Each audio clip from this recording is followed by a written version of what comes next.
வெறித்தனமான ஒரு screen play, வெறித்தனமான ஒரு மியூசிக், வெறித்தனமான ஒரு ஆக்டிங், இது எல்லாமே சேர்ந்ததுதான் வீர தீர சூரன் பாகம் 2.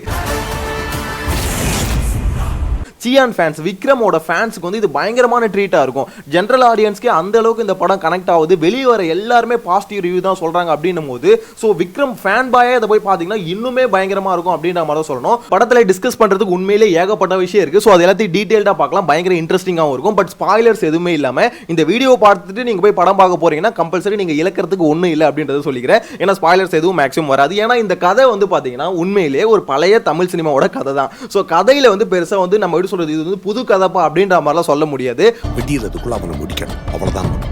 பட் ஸ்கிரீன் பிளே, உண்மையிலே ஸ்கிரீன் பிளே வந்து பார்த்தீங்கன்னா அந்த நகத்தை கொண்டு போறாருல அது கொஞ்சம் கொஞ்சமா அப்படியே எலவேட் பண்ண பார்த்தீங்கன்னா கடைசியில் அந்த ஒரு கேரக்டர் இருக்குல்ல, காளின்ற ஒரு கேரக்டர், அந்த கேரக்டரோட அந்த அப்படியே ஒரு மாதிரி மேலே ஏற்றி கொண்டு போயிட்டு கடைசியில் ஒரு மாசான ஒரு பிஜிஎம் கூட சேர்ந்து விக்ரமை பார்க்கும்போது தேட்டர் வந்து எங்க பிளாஸ்ட் ஆகுது அப்படின்ற மாதிரி தான் சொல்லணும். ஃபர்ஸ்ட் ஆஃப் ஆல் இது எல்லாத்தையும் பற்றி டிஸ்கஸ் பண்ண முடியாது. ஜிவி பிரகாஷ் உண்மையிலேயே அந்த அவர் ஒரு இன்டர்வியூல சொல்லியிருந்தாரு, இந்த படத்துக்கு வந்து மியூசிக் வந்து நாங்கள் லேயரா போட்டோம் அப்படின்ற மாதிரி. ஸோ அது வந்து எனக்கு அந்த படத்தை பார்க்க சொல்ல நேத்து நைட் அந்த படத்தை போய் பார்க்கும்போது எனக்கு ஃபீல் ஆச்சு.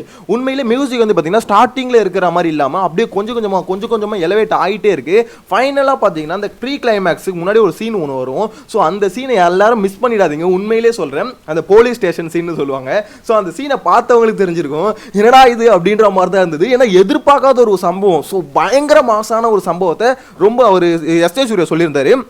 ஷூட் நடந்தப்ப கிட்டத்தட்ட 3 நாள் பார்த்தீங்கன்னா ரிகர்சல் மட்டுமே எடுத்தாங்களாம். ஸோ அந்த மாதிரி ரிகர்சல் எடுத்துட்டு அவ்வளோ நாள் பார்த்தீங்கன்னா அந்த ஒரு சீனுக்கு ரிகர்சல் எடுத்து ஃபைனலாக அந்த அவுட்புட் எடுத்திருக்காங்களே, அந்த டெடிகேஷனுக்கான ரிசல்ட் தான் அது. தேட்டரில் வந்து அந்த சீனை வந்து பார்த்துட்டு எல்லாருமே அப்படியே ஒரு கூஸ்பம் மொமெண்ட்னு சொல்லுவாங்களே, அந்த மொமெண்ட் அந்த சீனை பார்க்கும்போது கம்பல்சரி இருக்கும் அப்படின்ற மாதிரி தான் சொல்லணும். எனிவேஸ் ஜிவி பிரகாஷ் வந்து பார்த்தீங்கன்னா பயங்கரமாக கலக்கிருக்காரு. அவரோட பெஸ்ட்டை வந்து கொடுத்துருக்காரு அப்படின்ற மாதிரி சொல்லணும். அருண்குமார் அந்த டேரக்டர், அவருக்கு வந்து ஒரு கிரெடிட்ஸ், பயங்கரமான கிரெடிட்ஸ் வந்து கொடுத்தாகணுங்க. ஏன்னா நார்மலாக வந்து பார்த்தீங்கன்னா ஒரு கதையை வந்து இந்த மாதிரி சிம்பிளான கதை வந்து பாத்தீங்கன்னா எப்பவும் போல எடுத்துட்டு போயிடலாம், இதை கொஞ்சம் இன்ட்ரெஸ்டிங்கா மாத்தணும் அப்படின்னு சொல்லிட்டு அந்த ஸ்கிரீன் பிளேல அவர் விளையாடுனது வந்து பாத்தீங்கன்னா நம்மளுக்கு தியேட்டர்ல இருக்கும்போது என்னடா இது ஒரு நார்மலான கதை தானே அப்படின்ற மாதிரி எந்த இடத்துலயுமே ஃபீல் பண்ண வைக்கல. ஒவ்வொரு இடத்துலயுமே அடுத்து என்ன நடக்க போகுது அப்படின்ற மாதிரி ஒரு மாதிரி ஹைப்பாவே கொண்டு போயிருந்தாரு. கிட்டத்தட்ட இந்த கைதி படம் வந்தது இல்ல, அதுவும் கிட்டத்தட்ட இதே மாதிரி தான். ஏன்னா ஒரு நைட்ல நடக்கிற ஒரு சம்பவம் தான், இதுவும் ஒரு நைட்ல நடக்கிற சம்பவம் தான். ஸோ அப்படி இருக்கும்போது இந்த படத்தை வந்து பார்க்கும்போது ஒரு எப்படி சொல்ற கைத்தில எப்படி நம்மளுக்கு இன்ட்ரெஸ்டிங்கா ஒரு செக்மெண்ட் இருந்துகிட்டே இருக்குமோ, ஆனா ஏகப்பட்ட விஷயம் இருக்கும் இதுல வந்து பாத்தீங்கன்னா ஒரே சம்பவம் தான், அந்த ஒரு சம்பவத்தை எப்படி இன்ட்ரெஸ்டிங்கா மாத்துறாங்க அப்படின்றதான் இதுல முக்கியமான விஷயமா நான் பார்த்தது. அது மட்டும் இல்லாம பாகம் 2 வேற இது எடுத்திருக்காரு. பாகம் 1ல என்னத்தை காமிக்க போறாருன்னு தெரியல. ஏன்னா ஆல்மோஸ்ட் இதுலயே எல்லாம் காமிச்ச மாதிரி இருக்கு. பாகம் 1 எப்ப ரிலீஸ் ஆகும் அதை பத்தி எந்த அப்டேட்டும் இல்ல. பட் கம்பல்சரி சொல்றேன், எல்லாருமே வெயிட்டிங்ல இருப்பாங்க அப்படின்றதுல எந்த மாற்று கருத்துமே இல்ல. ஏன்னா அந்த படம் கொடுத்த ஹைப் அந்த அளவுக்கு வெளியே வர ஒவ்வொருத்தருக்குமே வந்து ஓகே என்னடா இது படம் முடிஞ்சிருச்சு அப்படின்ற மாதிரி தான் ஃபீல் ஆகும். நிறைய படம் அப்படிலாம் ஃபீல் ஆகாது. அதாவது எப்படா முடியும் அப்படின்ற மாதிரி ஃபீல் ஆகிற இடத்துல பாத்தீங்கன்னா என்னடா இந்த படம் முடிஞ்சிருச்சா இன்னும் கொஞ்சம் நேரம் போயிருக்கலாம் அப்படின்ற மாதிரி ஃபீல் இருக்கும். அதெல்லாம் முன்னாடி ஒரு முக்கியமான விஷயம். ஸோ இந்த சம்பவத்தை வந்து பார்த்தீங்கன்னா நீங்கள் தேட்டரில் பார்க்கும்போது அந்த ஒரு சீனை வந்து தேட்டரில் பார்க்கும்போது பயங்கரமாக சிரிப்பீங்க. எப்போனா கிளைமேக்ஸ் ஃபைனலாக ஒரு ஷாட் ஒன்று வச்சிருப்பாங்க ஒரு பஸ்ஸில். ஸோ அந்த ஷாட்டை பார்க்கும்போது பயங்கரமாக எல்லாருமே சிரிப்பீங்க. நான் சொல்கிறேன் இந்த காமெடி சீன் கம்பல்சரி நிறைய பேருக்கு ஞாபகத்துக்கு வரலாம். அதாவது இந்த வடிவேல் காமெடி ஒன்று வரும், அந்த காக்கா வந்து இம்புட்டூன்னு ஆகியிருந்ததுக்கு ஒரு டீக்கடையாக மாற்றிட்டீங்களடா அப்படின்ற மாதிரி கிட்டத்தட்ட அந்த கிளைமேக்ஸ் அந்த பஸ்ஸில் வர சீனை பார்க்கும்போது அப்படி தான் இருக்கும்.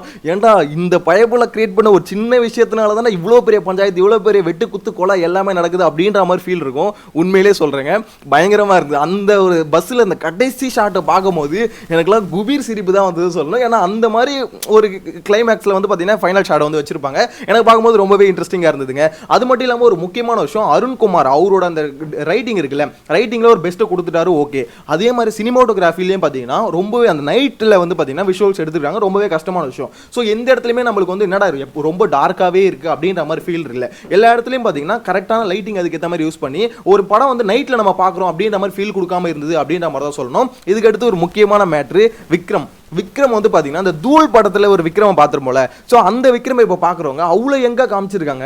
எனக்கு என்னன்னா அந்த படத்தை ஸ்டார்டிங்கில் பார்க்கும்போது விக்ரமோட ஃபிசிக்கும் சரி அவரோட ஆக்டிங் எல்லாமே ஆல்ரெடி பார்த்தீங்கன்னா நம்மளுக்கு தெரியும் விக்ரம் வந்து ஃபுல் எஃபர்ட்டை போட்டு நடிப்பார் அப்படின்றது. ஸோ இதெல்லாம் பார்த்தீங்கன்னா நம்ம ஜென்ரலாக பார்க்குற விஷயம் தான். இருந்தாலும் இதில் அவரோட லுக் வந்து பார்த்தீங்கன்னா ரொம்பவே எங்கே தெரிஞ்சுது. ஏன்னா த்ருவ் விக்ரமும் இவரையும் பக்கத்தில் வச்சு பார்க்கும்போது கிட்டத்தட்ட ஒரே ஏஜ்மா இருக்கும். அந்த அளவுக்கு பார்த்தீங்கன்னா ஒரு பயங்கரமான லுக் வைஸில் பார்த்தீங்கன்னா எங்கே காமிச்சிருக்காங்க துஷாரா விஜயன். ஸோ அவங்கள வந்து பேரா பண்ணும்போது நான் என்ன யோசிச்சேன்னா ரொம்ப சின்ன பொண்ணு மாதிரி இருப்பாங்களோ அப்படின்ற மாதிரி யோசிச்சேன். ஆனா அப்படி இல்லாம அதை வந்து எல்லாரும் நம்ப வைக்கணும், நம்பணும் கிட்டத்தட்ட ஏஜ் பார்த்தீங்கன்னா சிமிலராக இருக்கணும் அப்படின்றதுக்கோசமே அவங்களோட கேரக்டரில் சின்ன சின்ன விஷயங்களை பண்ணியிருக்காரு. இந்த கேரக்டர் வந்து இவ்வளோ ஏஜ் இருக்குது அப்படின்றத எல்லாரையும் நம்ப வச்சிருக்காரு. கிட்டத்தட்ட சிமிலர் ஏஜ் அப்படின்ற மாதிரி நம்ப வச்சு அவங்கள பேர் பண்ணும்போது பக்காவாக வந்து சூட் ஆகுதுன்னு சொல்லணும். அந்த இடத்துல பார்த்தீங்கன்னா அந்த ஜோடி வந்து எங்கேயும் ஓகே ஏஜ் டிஃப்ரென்ஸ் இருக்க மாதிரி படத்தில் யாருக்குமே சின்னதாக கூட தெரியாது.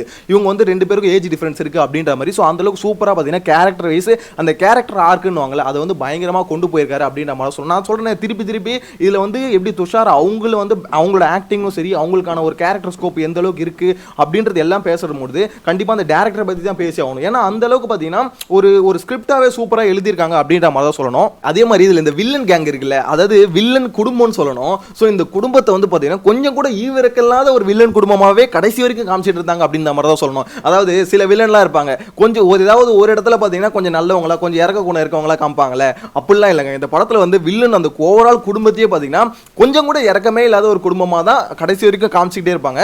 ஸோ அதை பார்க்கும்போது இதாண்டா ஒரு வில்லன்னா வில்லன் தான், அவன் நல்லவெல்லாம் கிடையாது, இதனால அவன் வில்லனா அப்படிலாம் இல்லை, அவன் ஸ்டார்டிங்லேருந்தே வில்லன் தான் அப்படின்ற மாதிரி சொல்லுவாங்களே, அதை இந்த படத்தில் வந்து ஜஸ்டிஃபை பண்ணியிருக்காங்க அப்படின்ற மாதிரி சொல்லுவாங்க. அந்த வில்லன் ஃபேமிலியில் ஒவ்வொரு ஆளுமே கிட்டத்தட்ட யோசிக்கிறது வந்து பார்த்தீங்கன்னா கிரிமினலாக தான் யோசிப்பாங்க. ஸோ அந்த அளவுக்கு பார்த்தீங்கன்னா ஒரு நீங்கள் தாண்டா கரெக்டான ஒரு வில்லன் குடும்பம் அப்படின்ற மாதிரி சொல்கிற அளவுக்கு பார்த்தீங்கன்னா சூப்பராக அந்த ஒரு ஃபேமிலியை வந்து ஸ்ட்ரக்சர் பண்ணியிருக்காங்க அப்படின்ற மாதிரி தான் சொல்லணும். அதே மாதிரி எஸ்டே சூர்யா வந்து பார்த்தீங்கன்னா இவன் நல்லவனா கெட்டவனா அப்படின்ற மாதிரி தான் போயிட்டு இருக்கும். ஏன்னா அந்த கேரக்டரே பார்த்தீங்கன்னா தனக்கு எனக்கு என்ன வேணுமோ அதுக்கேற்ற மாதிரி நான் மாறிப்பேன் அப்படின்ற மாதிரி ஒரு கேரக்டர். எப்பவுமே எஸ்டே சூர்யாவோட ஆக்டிங் வந்து நம்மளுக்கே தெரியும் கொஞ்சம் வந்து டிஃப்ரெண்ட்டாக இருக்கும். ஸோ இந்த படத்தில் வந்து பார்த்தீங்கன்னா அது பயங்கரமான ஒரு ப்ளஸ்ஸாக இருக்குது அப்படின்ற மாதிரி சொல்லணும். ஏன்னா கடைசி வரைக்கும் இவன் நல்லவன் தானே அப்படின்ற மாதிரி இருக்கும், இல்லைப்பா இவன் கெட்டவன்பா அப்படின்ற மாதிரி கொஞ்சம் மாறிக்கிட்டே இருக்கும். அந்த கேரக்டர் மட்டும் கடைசி வரைக்கும் நம்பவே முடியாது அப்படின்ற மாதிரி தான் சொல்லணும். அதே மாதிரி விக்ரமோட கேரக்டர்லையும் பார்த்தீங்கன்னா ஒரு மாதிரி எப்படி ஒரு தெனாவாட்டா இருக்கிற மாதிரி ஒரு மாதிரி ஃபீல் கொடுப்பாங்களே, ஸோ அதுதான் பார்த்தீங்கன்னா கடைசி வரைக்கும் கேரி ஆகிட்டு இருக்கும். அதனால நம்மளுக்கு என்ன இதில் இந்த மாதிரிலாம் பண்ணுறதுனால என்ன நடக்கும்னா அடுத்து என்ன நடக்குது அப்படின்றது கண்டுபிடிக்க முடியாது. ஏன்னா இப்ப நல்லவன் அப்படின்ற மாதிரி தெரிஞ்சிச்சுன்னு வச்சுக்கோங்களேன், அடுத்து அவன் பண்ண போது நம்மளுக்கு மோஸ்ட்லி கெஸ் பண்ணிடுவோம் இவன் நல்லவனா கெட்டவனா இவன் என்ன பண்ண போறான் அப்படின்றத கடைசி வரைக்கும் சஸ்பென்ஸாவே கொண்டு போய் கிளைமேக்ஸை முடிக்கிறது இருக்குல்ல, அதுதான் உண்மையிலே ஹைலைட்டான விஷயம். அதனால தான் சொல்றேன் இது வந்து ரொம்ப சிம்பிளான ஒரு கதை. இந்த சிம்பிளான கதையை எப்படி நம்ம வந்து நகர்த்திக்கிட்டு போறோம் அப்படின்றதெல்லாம் அது விஷயமே இருக்கு. ஸோ இதை வந்து திருப்பி சொல்லணும், அருண்குமார் அவரோட எஃபோர்ட் வந்து பயங்கரமா வெளிப்படுது அப்படின்ற மாதிரி சொல்லணும். எனிவேஸ் இதுல வந்து பாத்தீங்கன்னா ஓவரால் எல்லாரோட கேரக்டருக்குமே இம்பார்ட்டன்ஸ் கொடுத்துருக்காங்க. அதாவது இவங்க வந்து கொஞ்சம் இவங்களுக்கு மெயின் கேரக்டர் மட்டும் இம்பார்ட்டன்ஸ் கொடுக்க மற்றவங்க எல்லாம் பார்த்தீங்கன்னா தட்டி விடாம ஒவ்வொரு கேரக்டருமே எதனால வருது அந்த கேரக்டர் உள்ள வரதுக்கு ஒரு சம்மந்தம் இருக்கு அப்படின்னு சொல்லிட்டு பார்த்தீங்கன்னா ஃபுல் அண்ட் ஃபுல் இம்பார்ட்டன்ஸ் கொடுத்துருக்காங்க அப்படின்றத படத்தை பார்க்கும்போது கிளியரா புரியுது. நான் தான் சொல்றேன் ரொம்ப வருஷம் கழிச்சு விக்ரமுக்கு ஒரு பயங்கரமான ஹிட். இந்த படம் ரிலீஸ் ஆகும் போதே ஏகப்பட்ட பஞ்சாயத்துங்க, அதாவது இந்த படம் வந்து ரிலீஸ் ஆகுமா ஆவாதா அப்படின்ற மாதிரி ஏகப்பட்ட பஞ்சாயத்து போயிட்டு தான் இருந்தது. ஏன்னா காலையில் ரிலீஸ் ஆக வேண்டிய படம் ஈவினிங் ஷோக்கு தான் ரிலீஸ் ஆகுது. ஸோ அப்படி இருக்கும்போது எல்லாருமே டேரக்டர் கூட அந்த சாரி கேட்டார் விக்ரம் ஃபேன்ஸ் அவங்ககிட்ட, இந்த மாதிரி வந்து என்ன மன்னிச்சிருங்க, ஆக்சுவலாக படம் வந்து மார்னிங் ரிலீஸ் ஆகல, நிறைய பேர் வந்து இந்த மாதிரி கஷ்டத்தை ஃபேஸ் பண்ணியிருக்கேன் அப்படின்னு சொல்லிட்டு பார்த்தீங்கன்னா ஒரு மன்னிப்பு கேட்டு ஒரு வீடியோவே ரிலீஸ் பண்ணாரு. எனிவேஸ் இந்த படத்தை பொறுத்த வரைக்கும் விக்ரமுக்கு ரொம்ப நாள் கழிச்சு ஒரு ஹிட், விக்ரம் ஃபேன்ஸுக்கு பயங்கரமான ஒரு ட்ரீட்டாக இருக்கும். அதாவது தேட்டரில் போய் அவங்க பார்க்கும்போது அவங்க ரொம்பவே விக்ரம் வந்து என்ஜாய் பண்ணுற ஒரு படமாக இருக்கும். அதாவது இந்த மாதிரி படத்தை தானே தலைவா அவங்க கிட்ட எதிர்பார்த்தோம், ஏன் இந்த மாதிரி படத்தை இவ்வளவு நாளா தரல அப்படின்ற மாதிரி கம்பல்சரி எல்லாருமே அவங்களுக்குள்ள ஒரு கேள்வி கேட்டுப்பாங்க. நீங்க வந்து பாத்தீங்கன்னா ஒரு எப்படி சொல்ல புதுசா ஸ்கிரிப்டை சூஸ் பண்றீங்க ஓகே, ஆனா அப்பப்ப நடுவில் இந்த மாதிரி ஒரு கதையை வந்து சூஸ் பண்ணி நடிச்சிருந்தா கொஞ்சம் நல்லா இருந்திருக்குமே அப்படின்ற மாதிரி கம்பல்சரி விக்ரம்கிட்ட எல்லாரும் கோரிக்கை வைக்கிற மாதிரியான ஒரு படமா இந்த படம் இருக்கும் அப்படின்ற மாதிரி எனக்கு என்ன தோணுது. ஸோ உங்களோட கருத்தை மறக்காம கமெண்ட்ல மென்ஷன் பண்ணுங்க. ஆனா எது எப்படி இருந்தாலும் விக்ரமுக்கு ஒரு ஃபேன் பாய் சம்பவத்தை வந்து அருண்குமார் வந்து கொடுத்துட்டாரு. அதே மாதிரி ஜிவி பிரகாஷ் வந்து பாத்தீங்கன்னா அவரோட பெஸ்ட்டை கொடுத்துட்டாரு. அதே மாதிரி ஜிவி பிரகாஷ் அடுத்து ஒரு ஃபேன் பாய் சம்பவம் வருது, குட் பேட் அக்லி. ஸோ பயங்கரமான வெறித்தனமான வெயிட்டிங். ஸோ ஆதிக் ரவிச்சந்தர் அவரும் பார்த்தீங்கன்னா ஒரு வெறித்தனமான ஒரு ஃபேன் பாய் சம்பவத்தை நான் காமிக்கிறேன் அப்படின்ற மாதிரி சொல்லியிருக்காரு. ஸோ அதுலேயும் இதே மாதிரி ஜிவி பிரகாஷ் வந்து பார்த்தீங்கன்னா full and full background BGM எல்லாமே பார்த்தீங்கன்னா தெரிக்க விட்டாருன்னு வச்சுக்கோங்களேன். எப்படி வீர தீர சூரன் வந்து பயங்கர பிளாஸ்டாக இருக்கும், அதை விட ஒரு 1 or 2 times அதிகமாகவே கண்டிப்பாக குட் பேட் அக்லிக்கு இருக்கும் அப்படின்ற மாதிரி தான் சொல்ல தோணுது. ஓகே எது எப்படி இருந்தாலும் வெயிட் பண்ணி பார்க்கலாம். சேனலை ஃபர்ஸ்ட் டைம் பார்த்தீங்கன்னா மறக்காம சப்ஸ்கிரைப் பண்ணி வச்சுக்கோங்க. நெக்ஸ்ட் வீடியோவில் மீட் பண்ணலாம். Bye by.